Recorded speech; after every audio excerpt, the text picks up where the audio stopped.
En un cilindro émbolo con una mezcla de aire y combustible a 300 Kelvin y un bar se realizan los siguientes procesos.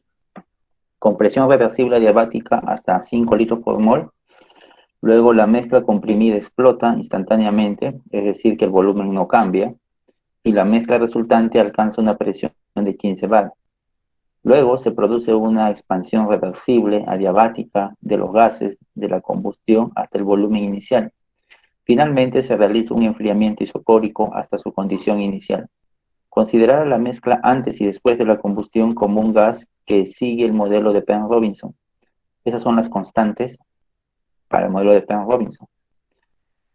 Todo en bar, en litros Kelvin y mol. Además, considere que la capacidad calorífica está dada por esa ecuación. Determinar la temperatura, la presión y el volumen molar en cada estado, además del calor y el trabajo del ciclo. Tenemos aquí un cilindro émbolo con una mezcla de aire combustible a 300. ¿Ya? Entonces, miren, olvidémonos primero qué es el aire, qué es el... Imaginen que es un fluido puro, ¿ok? Es un solo fluido. Y ese fluido puro está gobernado o puede ser descrito mediante la ecuación de Penn-Robinson. Y lo que está abajo son sus constantes, ¿ok? Así que voy a anotar esos datos. Y las constantes que son propias de ese fluido van a ser estas. Temperatura crítica en Kelvin, 126. ¿Qué dato más me están dando? El parámetro M, que es 0.433, y el A crítico, que va a ser 1.48. Recuerden que todo esto de aquí está en bar, litro, Kelvin y mol. El valor de R en bar, litro, Kelvin, mol. Inicialmente se tienen estos gases a estas condiciones. El estado número 1 se encuentra a una temperatura y a una presión. ¿Okay? ¿Qué temperatura es esa? 300. ¿Y qué presión? 1 bar.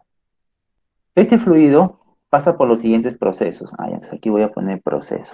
Hay una compresión adiabática hasta 5 litros por mol. Es decir, que del estado 1 se pasa al estado 2. En este proceso es adiabático. Quiere decir que para pasar al estado 2 se ha sufrido un proceso adiabático. Para pasar al estado 2, un proceso adiabático. Ahora, como ustedes saben, un proceso adiabático, ¿qué implica? Que el flujo de calor es cero. Eso lo voy a poner por acá. ¿Sí? Entonces, mira, para pasar del estado 1 2, el flujo de calor es cero, porque es un proceso adiabático. Pero además me dice que el volumen molar ha cambiado hasta 5 litros por mol. Luego dice la mezcla comprimida, o sea, esta que está acá, explota instantáneamente. Es decir, que el volumen no cambia. Ya muy bien. Entonces, hemos pasado a un estado 3. En este cambio, dice el volumen no cambia. O sea que el volumen sigue siendo 5 litros por mol. Y la mezcla resultante alcanza una presión de 15 bar. Entonces quiere decir que aquí la presión es de 15 bar. Si el volumen no cambia, ha sufrido un proceso isocórico. Yo lo voy a llamar, para abreviar, lo voy a llamar así, ¿ya? Iso-B. Luego se produce una expansión reversible adiabática. Otra vez acá, proceso adiabático. Hasta el volumen inicial. Aquí el volumen va a ser igual al volumen del estado 1.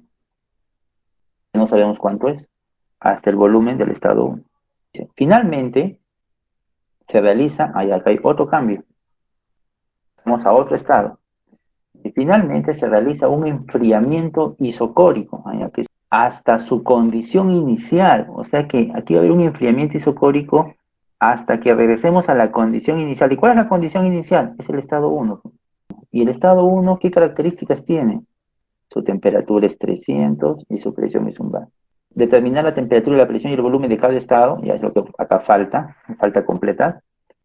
Y el calor y el trabajo del ciclo. Pero para calcular el calor y el trabajo del ciclo, tengo que calcular el calor y el trabajo en cada proceso. Y esos son los datos que me dan. Pero si se fija, yo todavía puedo sacar más información de aquí. Porque mire usted, ¿qué pasa entre el estado 2 y el estado 3? Hay un proceso isocórico. Y nosotros sabemos que en los procesos isocóricos, el trabajo es cero. Por lo tanto, aquí el trabajo va a ser cero. No va a haber flujo de trabajo entre la etapa 2-3. Y lo mismo ocurre acá, entre la etapa 4-1, que es un proceso isocórico. Aquí tampoco hay flujo de trabajo, entonces aquí es cero. A ver, necesito primero calcular el volumen molar. Lo primero es resolver la ecuación de estado de Penn-Robinson, pues no. Tengo que resolver esta ecuación. B en litros por mol, 0.024. Solo me falta aquí la temperatura reducida, me falta el valor de alfa y el valor de A. Para el estado 1, la temperatura reducida es esta temperatura dividido la temperatura crítica, que está acá, F4, la temperatura crítica.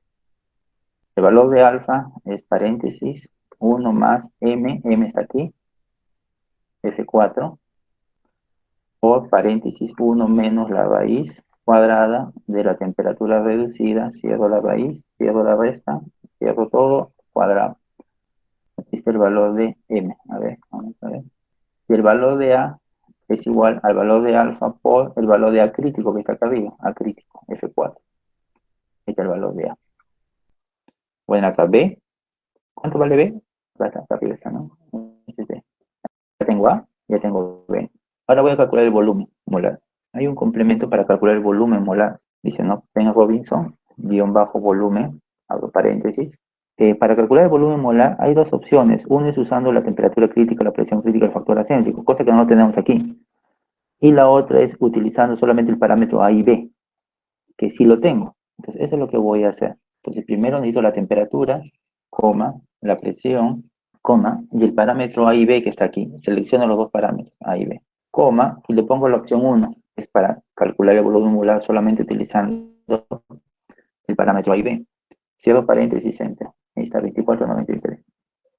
La primera etapa es un proceso adiabático, correcto. Si usted aplica la primera ley de la termodinámica, vamos a tener que el cambio de energía interna es igual al flujo de calor más el flujo de trabajo. Pero si el proceso es adiabático, significa que este es cero. Entonces nos quedamos con esa ecuación. ¿A qué es igual la variación de la energía interna? Vendría a ser igual a la energía interna del estado 2 menos la energía interna del estado 1. Y la energía interna del estado 2, pues depende de la temperatura 2 y depende de la presión 2. La energía interna del estado 1 depende de la temperatura 1 y de la presión 1. Esta diferencia de energía interna, esto es igual al delta de la energía interna como gas ideal más la energía interna residual del estado 2 menos la energía interna residual del estado 1. Todo eso vendría a ser igual a esto, el flujo de trabajo. Esto usted lo puede calcular fácilmente con la ecuación de los gases ideales. Bueno, para calcular esta energía residual, yo necesito la temperatura y la presión. Igual acá, para calcular esta energía residual, necesito la temperatura y la presión. Para calcular esta variación de la energía interna, yo necesito solamente la temperatura nada más. Porque recuerden que esto es igual a la integral de T sub B o diferencial de T. Desde la temperatura T sub 1 hasta la temperatura T sub 2. Tengo la temperatura 1 y la presión 1, sí. ¿Tengo la temperatura 2? No. ¿Tengo la presión 2? Tampoco. Y ahora, me dicen que el proceso es adiabático, ¿ok? Si el proceso es adiabático, significa que el flujo de calor es cero. Ya lo dijimos hace un momento. Pero ¿qué más significa que sea adiabático? Significa que la variación de la entropía es igual a cero. Eso también significa que es adiabático. ¿Y qué significa que la variación de la entropía sea cero? Pues significa que la entropía 2 menos la entropía 1 es cero. Pero para yo calcular esto, también necesito la temperatura y la presión del estado 2, que no los tengo. Voy a suponer el valor de la temperatura. El gas sufre una compresión adiabática. Cuando uno comprime un gas, los gases se calientan. Cuando usted comprime gases, y eso grábeselo bien, el fluido se calienta. Mucho, poco, y esa es otra cosa, pero se calienta. Voy a ponerle un número mayor a 300, pues si me dicen que se calienta, la prueba de 350, estoy suponiendo un valor correcto. ¿Y la presión? Bueno, la presión usted la puede calcular, ¿no? ¿Cómo? Con la temperatura y el volumen, pues. Y eso, pues es la ecuación de estado de Penrose. Acá está la presión. Si tiene la temperatura y el volumen, pues puede calcular la presión. Si es así, necesito primero saber la constante A y la constante B, pero para esta temperatura, porque fíjese que acá usted le ha puesto una temperatura. Eso no es problema, lo copio, acá, pues, copio todo esto. Esta es la nueva temperatura reducida, con la nueva temperatura que usted ha colocado. Aquí está la constante A, para esa temperatura. Le pone 400, ¿ve? Cambia todo esto. B no va a cambiar porque B no depende de la temperatura. Penn Robinson, guión bajo presión. Abro paréntesis, le doy la temperatura, le doy el volumen molar y le doy el parámetro A y B. Cierro, ahí está la presión, 5.94. Está aumentado, lógico, es una compresión. Si usted le pone otra temperatura, B400, pues le va a dar otra presión. ¿Ok? Si lo bajan es 300. Ya, perdón, 350. ¿Ok? Ya tengo una presión, pero que no es la correcta, porque está basada en una temperatura que usted ha supuesto. Y mire que ya tiene la temperatura 1,2 y la presión 1,2. Entonces se supone que usted ya puede calcular esto y ya puede calcular el trabajo. Ahora bien, miren, acá tengo una ecuación para calcular el trabajo, o sea que este trabajo ya lo puedo calcular, pero yo me pregunto, ¿cómo sé si esa temperatura es la correcta? Bueno, para eso tiene que cumplirse esta de acá. La temperatura 2 correcta es aquella que hace que las dos entropías sean iguales. Entonces tengo que calcular la entropía de cada uno, sí, la entropía, en este caso esta variación de entropía, aquí va a ser igual, Cp entre T, y aquí es entropía, y aquí falta, ¿no? Aquí es menos R, el logaritmo natural de P sub 2 sobre P sub 1. Eso lo hemos sacado de acá, pues, ¿no? Esta es la entropía como así ideal, ¿ves? Menos R logaritmo de P, Cp sobre T es esto. Cp sobre T menos R, solo que acá está evaluado del punto 2 al punto 1, ¿ya? Y la parte residual. ¿Puedo calcular esto? Por supuesto, todo esto se puede calcular. Esta es la entropía de gas ideal. ¿Puedo calcular estos también? Solamente para eso tengo que resolver esta integral, entropía residual, en Joule mol Kelvin, en Robinson, guión bajo SR, entropía residual. Y luego pone paréntesis, lo que tiene que pedir es la temperatura, la presión, temperatura, coma, presión, coma, y las constantes AB. Este de acá abajo. Y póngale la opción 1, coma 1, que es para usar parámetros AB nada más. ¿Ya ven? Ahí está la entropía. Aquí en el caso de la entropía, falta, no solamente es AB, hay que agregarle también otro parámetro que es la derivada de A con respecto a T. Eso me estaba olvidando, derivada de A con respecto a T. Habría que ponerse a derivar esta ecuación esta que está aquí, con respecto a la temperatura. La derivada de A con respecto de T es no, menos M sobre la temperatura por A por la raíz cuadrada de la temperatura reducida sobre alfa. Entonces la derivada aquí es menos M, está acá arriba, M, F4, sobre la temperatura que está aquí, por el valor de A, que está acá, por la raíz de la temperatura reducida sobre el valor de alfa. Este es el valor de esa derivada. Y aquí, aquí me he equivocado, disculpen, en esta ecuación no solamente es A y B, también es la derivada, ¿ya? Derivada más. Ahora sí, 0.021. Entonces esta derivada también la puede copiar aquí, para el otro estado. Y también puede calcular su entropía residual. Fíjese que tiene la entropía residual del estado 1 y la entropía residual del estado 2. O sea que ya tiene esta parte de aquí. Esto ya está. Ahora solamente falta este de acá. El cambio de entropía como gas ideal. Entonces esto también yo lo puedo calcular aquí. Lo voy a poner por acá. Lo puedo calcular. Lo voy a poner por acá abajo. Y eso va a ser, como es del estado 1 al estado 2, pues va a ser acá, pues, ¿no? Este es del estado 1 al estado 2. A ver, aquí es igual a la integral. Ya, tengo que integrar esta ecuación. Ah, pero acá me piden el valor de R. Ya, un momentito entonces. Aquí voy a usar un valor de R en Joule por mol Kelvin. ¿Qué valores? Lo voy a poner por acá arriba ya para que no me molesten esta tabla. Lo voy a poner por acá. Aquí es 8.314 en Joule mol Kelvin. Muy bien. Entonces aquí va a tener que ser el valor de R, F4, se multiplica. Ah, ahora tengo que integrar todo esto, ¿no? Pero entre T.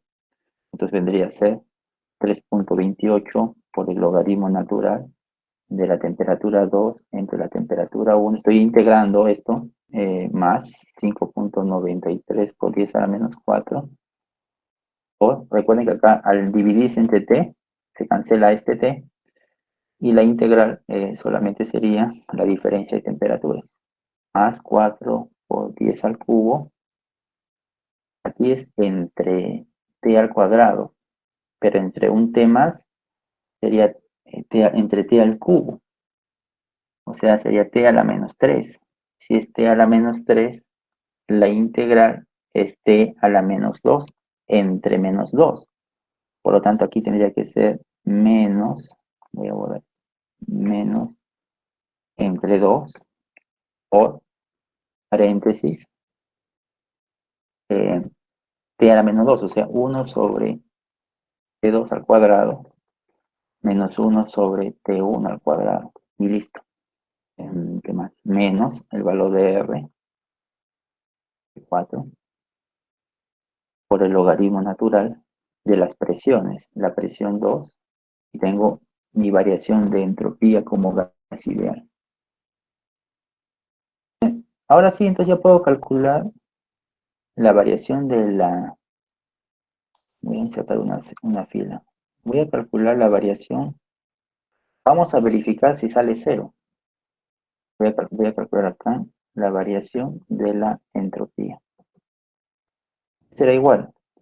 Será igual a la variación de la entropía como... de la variación de la entropía como gas ideal más la entropía residual del estado 2 menos la entropía residual del estado 1. Y no sale cero, porque has escogido una temperatura errónea. Pusiste 350, a ver, 400. Tampoco sale cero, pero si te fijas, está disminuyendo, o mejor dicho, se está acercando a cero. A ver, 450. Sigue reduciendo, sigue llegando a cero, pero todavía no es cero. A ver, 500. Sigue llegando a cero, todavía no. A ver, 550. Casi, a ver, 600. Ya te pasaste ya. Entonces dice que depende de esa temperatura que me salga aquí cero, y por lo tanto que se cumpla la condición que es un proceso adiabático a entropía constante. Digo, quiero que esta celda sea cero. ¿Ok? Para eso voy a variar la temperatura. Ahí está. Bueno, no es cero, pero casi cero, bueno, 10 a la menos 7. Ahí está la temperatura. Y la presión, como ya estaba programado, ya salió la presión, 9.40. 474. Muy bien, entonces ahora solamente me queda el flujo de trabajo. Aquí es el flujo de trabajo.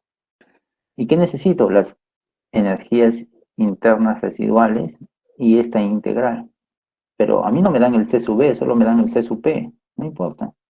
C sub P menos C sub B, aquí es igual.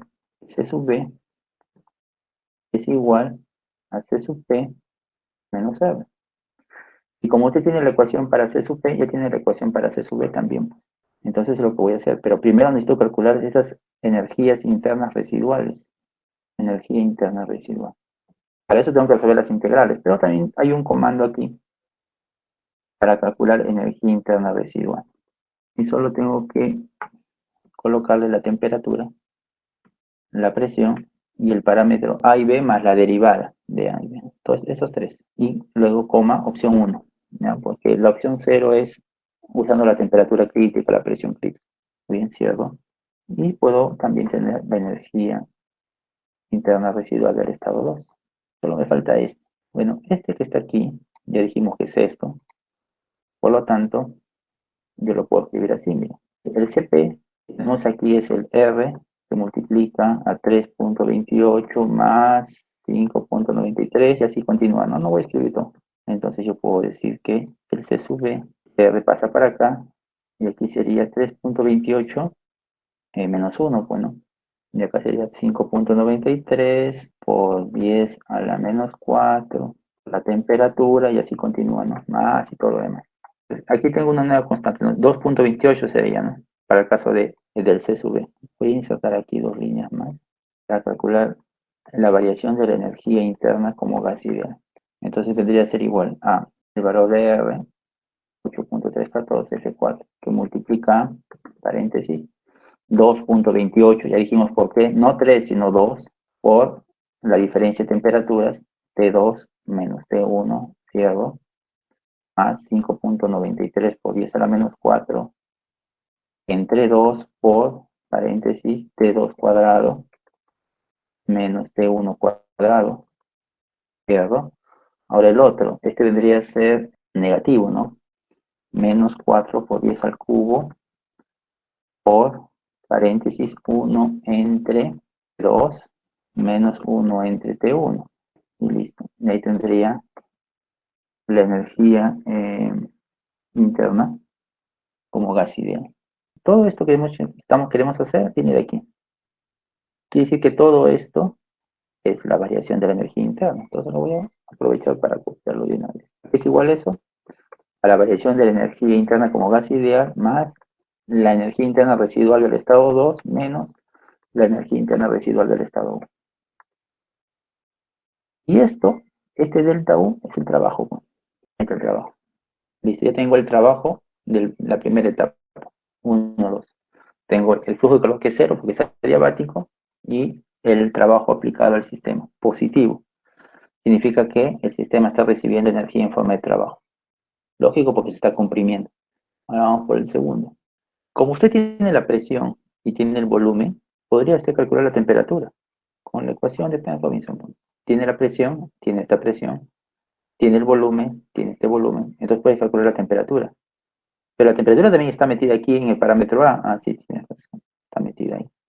Entonces tienes que calcular también todo esto. Pero ¿cómo voy a calcular esto si no tengo la temperatura? Mira, necesito el parámetro A para calcular la temperatura de acá, pero para calcular el parámetro A necesito la temperatura. Entonces, supongo un valor de temperatura.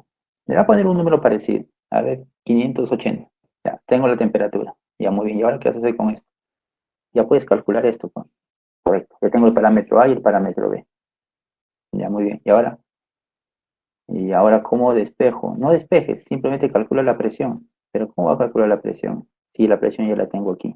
A partir de esta temperatura, calcula la presión con Penn-Robinson. Si te sale 15, quiere decir que esta temperatura está bien. Entonces voy a poner por acá. Voy a insertar algunas líneas y voy a poner por acá. Solamente para este caso. La presión en par, la presión calculada. Pero voy a calcular la presión. Si quieres puedes usar la ecuación de Penn-Robinson o si quieres puedes utilizar el comando que calcula la presión. Con Penn-Robinson. Necesito temperatura, aquí está. Necesitas volumen molar, aquí está. Y necesitas además los parámetros, A y B, nada más, A y B. ¿Cierras? Mira, te sale 9.71. Debe salirte 15. Está mal lo que has puesto acá. ¿Qué porcentaje de error tienes? Error absoluto del valor que has calculado menos el valor real que es 15. Entre el valor real que es 15%. Has cometido un error del 35%. Entonces cambia por la temperatura. Ya, no 580, sino 600. El error del 30. Ha bajado 10. A ver, 650, 27, mira. 700. Mira cómo la presión está subiendo. 11, era 15, 11, 22 de error. A ver, 800. S, te falta poco. A ver, 900. 14 puntos, ya casi, ¿no? Casi, mira, 15, lo mismo. A ver, 910. Ya te pasaste ya, 15.15. Entonces voy a buscar una temperatura tal que me dé una presión que sea igual a 15. Y eso es solo, otra vez. Voy a trabajar con estos dos. Entonces digo, mi objetivo es que este error sea el más pequeño posible. Y para eso voy a variar esta temperatura. Ya la respuesta es esta. Ya casi la habíamos encontrado, ¿no? Tanteando nada más. Es 900.7. Eso te da un error de cero. Ya tienes ya la temperatura, la presión y el volumen. Ahora calcula todo lo demás. Ya, pero me dicen que el trabajo es cero. Ya, bueno, si el trabajo es cero, entonces de la primera ley, todo parte de la primera ley. Vamos a poner con la primera ley. La primera ley de la termodinámica es esta, bueno, todo parte de ahí. Entonces, si el trabajo, perdón, si el trabajo es cero, ¿sí? Entonces, ¿cómo te queda la primera ley? La primera ley me queda así, ¿no? ¿Cómo calculas el flujo de calor? Con la variación de la energía interna.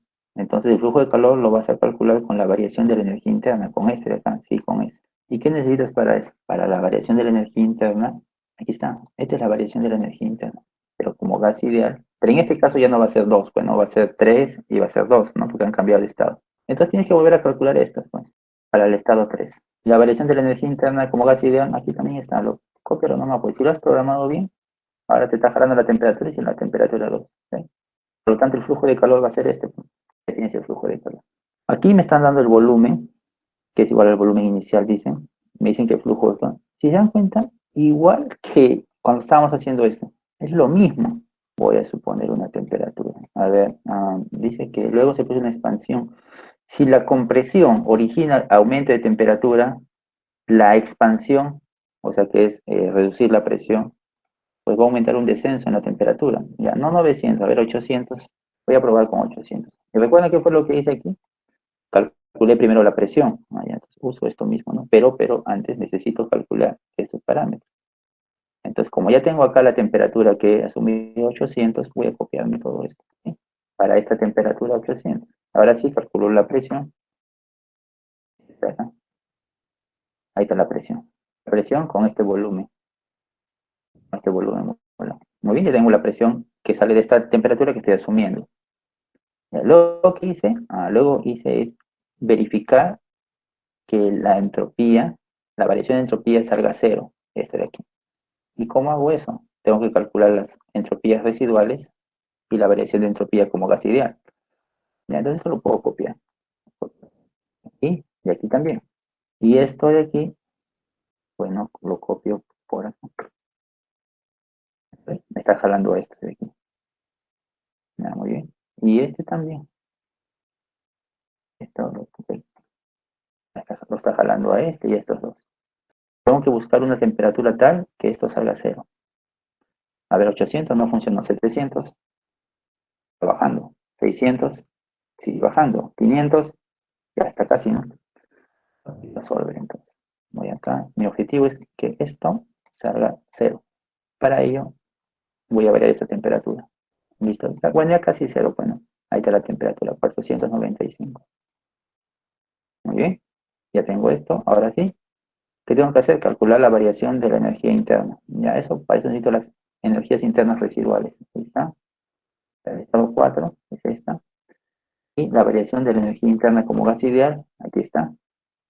Usando estos dos. Y también este de aquí. Y ese es igual al flujo. El flujo de trabajo. Igual al flujo de trabajo. Sería acá. Este no, este de aquí. Flujo de trabajo. Entonces el flujo de trabajo es igual a la variación de la energía interna.